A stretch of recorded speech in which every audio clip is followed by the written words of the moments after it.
Hi friends, இன்றைக்கி நம்ம கிச்சனில் குக்கு வித் கோமாளி ரெசிபி தாங்க பார்க்க போகிறோம். இது அம்மு அபிராமி அவங்களோட ரெசிபி தான். இதுவும் அவங்க ட்ரெடிஷ்னல் விருந்தில் செஞ்சது தான். இது ரொம்ப சூப்பராகவே செஞ்சுருந்தாங்க. பிசிபில்லாபாத், அக்காரை வடிசல், கத்தரிக்காய் பொடித்துவல். பிசிபில்லாபாத்னா வேறு ஒன்றும் இல்லைங்க, நம்ம ஊர் பருப்பு சாதம் தான். ரொம்ப சூப்பராகவே செஞ்சுருந்தாங்க. இது டேஸ்ட்டும் ரொம்ப அட்டகாசமாக இருந்துச்சு. ஒன்றும் ஒவ்வொரு வெரைட்டியாக. இதை நம்ம கிச்சன்லேயும் ரொம்ப டேஸ்ட்டாக சூப்பராக எப்படி செய்கிறதுன்னு பார்க்கலாம் வாங்க. வெல்கம் டு யாஸ்முஜி கிச்சன்.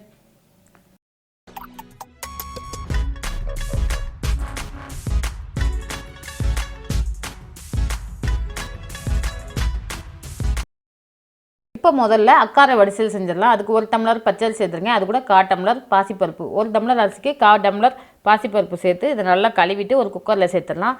இந்த ரெசிபிக்கு 1 லிட்டர் பால் தேவைங்க. இதுக்கு 1/2 லிட்டர் பாலை வச்சு இப்போ சாதமும் பருப்பும் வெந்து வரட்டும். இப்போ ஒரு பாத்திரத்தில் 1 கப் அளவு வெல்லம் எடுத்திருக்கேன். இது கூட கொஞ்சமாக தண்ணி சேர்த்து இதை நல்லா பாகு காய்ச்சிக்கலாம். கம்பி பதம் எதுவும் தேவையில்லைங்க, நல்லா கரைஞ்சி வந்தால் போதும். இப்போ இதை இறக்கி வச்சிடலாம். இப்போ சாதமும் நல்லா வெந்து வந்துடுச்சு. இப்போ இதை ஒரு பவுலில் மாற்றிடலாம்.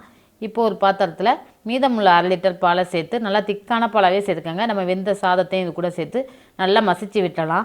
எந்த அளவு முடியுமோ அந்த அளவு நல்லா மசிச்சு விட்டுருங்க. சாதம் நல்லா குழஞ்சிருந்தால் தான் டேஸ்ட்டு நல்லாயிருக்கும். இதை நல்லா மசிச்சு விட்டு இது கூட நம்ம காய்ச்சி வச்சுருந்தோம்னா பாகு, அதை நல்லா ஃபில்டர் பண்ணி இது கூட சேர்த்துடலாம். சேர்த்து நல்லா மிக்ஸ் பண்ணி விட்டுருங்க. இது நல்லா மிக்ஸ் ஆகி வரட்டும். பாகும் சோறும் நல்லா மிக்ஸ் ஆகி வந்ததுக்கப்புறம் 1 சிட்டிகை உப்பு, 1 சிட்டிகை ஏலக்காய் பொடி இது சேர்த்து நல்லா மிக்ஸ் பண்ணி விட்டுலாம். இது கூட 1 டீஸ்பூன் நெய் சேர்த்து நல்லா கிளறி விட்டுறேன். நெய் நல்லா பிரிஞ்சு வர அளவு நெய் சேர்த்துக்கோங்க. எவ்வளோ அதிகமாக நெய் சேர்க்குறோமோ அந்தளவு நல்லா டேஸ்ட்டாக இருக்கும். மறுபடியும் 1 டீஸ்பூன் நெய் சேர்த்துட்டு ஒரு சிறிய துண்டு பச்சை கற்பூரத்தை அந்த மாதிரி பிடிச்சிட்டு இது கூட சேர்த்துடலாம். வாசனைக்காக கொஞ்சமாகவே சேருங்க, ரொம்ப சேர்த்துடக்கூடாது. இப்போ ஒரு பேன் அடுப்பில் வச்சு இது கூட 1 டீஸ்பூன் நெய் சேர்த்துக்கலாம். நெய் நல்லா மெல்ட் ஆகி வந்ததுக்கப்புறம் ஒரு கைப்பிடி அளவு முந்திரி சேர்த்து இதை நல்லா பொன்னிறமாக வறுத்துட்டு இதையும் இது கூட சேர்த்துடலாம். அவ்வளோதாங்க, அக்காரை வடிசல் சூப்பராக ரெடி ஆச்சு. இப்போ இது இருக்கட்டும். இப்போ கத்தரிக்காய் பொடித்துவல் செஞ்சிடலாம். அதுக்கு ஒரு பேன் அடுப்பில் வச்சு இது கூட 1 டேபிள் ஸ்பூன் மல்லி, 1 டேபிள் ஸ்பூன் கடலைப்பருப்பு, 1/4 டீஸ்பூன் மிளகு, 3 காஷ்மீர் சில்லியும் சேர்த்து இது நல்லா வாசனை வர அளவு பொரிய விட்டுடலாம். நல்லா வறுபட்டதும் இது கூட கொஞ்சமாக பெருங்காயத்தூளையும் சேர்த்து நல்லா மிக்ஸ் பண்ணி விட்டு இது ஆறுனதுக்கப்புறம் ஒரு மிக்ஸி ஜாரில் சேர்த்து இது நல்லா பொடி பண்ணி எடுத்துக்கலாம். இதை பொடி பண்ணி எடுத்தாச்சு. இப்போ இது இருக்கட்டும். 1/4 கிலோ கத்திரிக்காய் எடுத்திருக்கேன். இதை நல்லா கட் பண்ணிடலாம். இந்த மாதிரி நீல வாக்கில் எல்லாத்தையும் கட் பண்ணிடுங்க. கட் பண்ணிவிட்டு ஒரு கப்பில் தண்ணி வச்சுருக்கேன், அது கூட சேர்த்துடலாம். இல்லாட்டி கத்திரிக்காய் கருத்து வந்துடும்.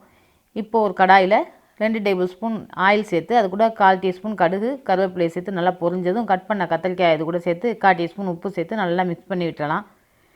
கத்திரிக்காய் நல்லா வதங்கி வரட்டும். க்ளோஸ் பண்ணி வச்சிடலாம். கத்திரிக்காய் கூட 1/4 டீஸ்பூன் மஞ்சள் தூளையும் சேர்த்து நல்லா கிளறி விட்டுடலாம். எல்லாம் நல்லா கிளறி வெந்து வரட்டும். இது கூட 1/2 டம்ளர் தண்ணி சேர்த்துக்கலாம். தண்ணி சேர்த்து இப்போ க்ளோஸ் பண்ணி வச்சோம்னா கொஞ்சம் நேரத்தில் வெந்துடும். ஒரு 10 நிமிஷத்துக்கு அப்புறம் இப்போ ஓப்பன் பண்ணி பார்க்குறேன். நல்லா வெந்து வந்துடுச்சு. இப்போ நல்லா மிக்ஸ் பண்ண தண்ணியெல்லாம் வற்றி ஆயில் நல்லா பிரிஞ்சு தனியாக வந்துடுங்க. இப்போ இது ரெடி ஆகிடுச்சு. இது மேலே நம்ம பொடி பண்ணி வச்சுருந்த பொடி தூளை 2 டேபிள் ஸ்பூன் நல்லா மிக்ஸ் பண்ணி விட்டு இப்போ கத்திரிக்காய் பொடி தூள் ரெடி ஆகிடுச்சு. இப்போ இருக்கட்டும். இப்போ ஒரு குக்கரில் 1 டம்ளர் துவரம்பருப்பு, அதே அளவு 1 டம்ளர் புழுங்கல் அரிசியை நல்லா கழுவிட்டு மூழ்கிற அளவு தண்ணி வச்சு இதை நல்லா மசிய வேக வச்சு எடுத்துக்கலாம். இந்த பாருங்கள், நல்லா இந்த மாதிரி மசிய வெந்திருக்கணும். இப்போ நல்லா வெந்து வந்துருச்சு. இப்போ இது இருக்கட்டும். ஒரு பேன் அடுப்பில் வச்சு இது கூட 1 டீஸ்பூன் ஜீரகம், 1 டேபிள் ஸ்பூன் கடலைப்பருப்பு, 1 டீஸ்பூன் உளுந்தம்பருப்பு, 1 டீஸ்பூன் மல்லி, 1 டீஸ்பூன் மிளகு, 2 பட்டை, 4 கிராம்பு, 2 காஷ்மீர் சில்லி இதெல்லாம் சேர்த்து நல்லா வறுத்து விட்டுடலாம். இதெல்லாம் நல்லா வாசனை வர அளவு வறுத்து விட்டுருங்க. இது கூட ஒரு கைப்பிடி அளவு தேங்காய் தூள்வளையும் சேர்த்து இது நல்லா தண்ணி இல்லாமல் ட்ரையாக நல்லா வறுத்து வந்துடணுங்க. நல்லா தேங்காய் சேர்க்குறதுனால நல்லா வாசனையாக இருக்கும். இது நல்லா ட்ரையாக வந்ததுக்கப்புறம் ஆறுனதுக்கப்புறம் ஒரு மிக்ஸி ஜாரில் சேர்த்து இதையும் நல்லா பவுட்ரு பண்ணி எடுத்துக்கலாம். இப்போது ஒரு பேன் அடுப்பில் வச்சு இது கூட 2 டேபிள் ஸ்பூன் எண்ணெய் சேர்த்துக்கலாம். ஆயில் ஹீட் ஆனதும் 1 டீஸ்பூன் ஜீரகத்தை பொரிய விட்டுலாம்.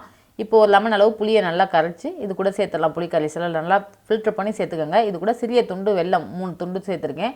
இது நல்லா எல்லாம் கரைஞ்சி புளியோட வாசனை வெல்லத்தோட வாசனைலாம் நல்லா போகணும். நல்லா போனதுக்கப்புறம் 1/4 டீஸ்பூன் மஞ்சள் தூள், 1 டீஸ்பூன் உப்பு சேர்த்து நல்லா கிளறி விட்டுருங்க. இது நல்லா பொங்கி இந்த மாதிரி வந்ததுக்கப்புறம் நம்ம வடித்து எடுத்து வச்சுருந்தோம்னா கொலையை வேக வச்சு அந்த சாதத்தை இது கூட சேர்த்துடலாம். சேர்த்து இதையும் நல்லா மிக்ஸ் பண்ணி விட்டுருங்க. சாதம் நல்லா மிக்ஸ் ஆகி வரணும். இப்போ நம்ம பொடி பண்ண அந்த மசாலாவை இது கூட தூவிடலாம். தூவி இதையும் நல்லா மிக்ஸ் பண்ணி விட்டுடலாம். நல்லா எல்லா பக்கமும் மசாலா போடுற மாதிரி மிக்ஸ் பண்ணி விட்டுருங்க.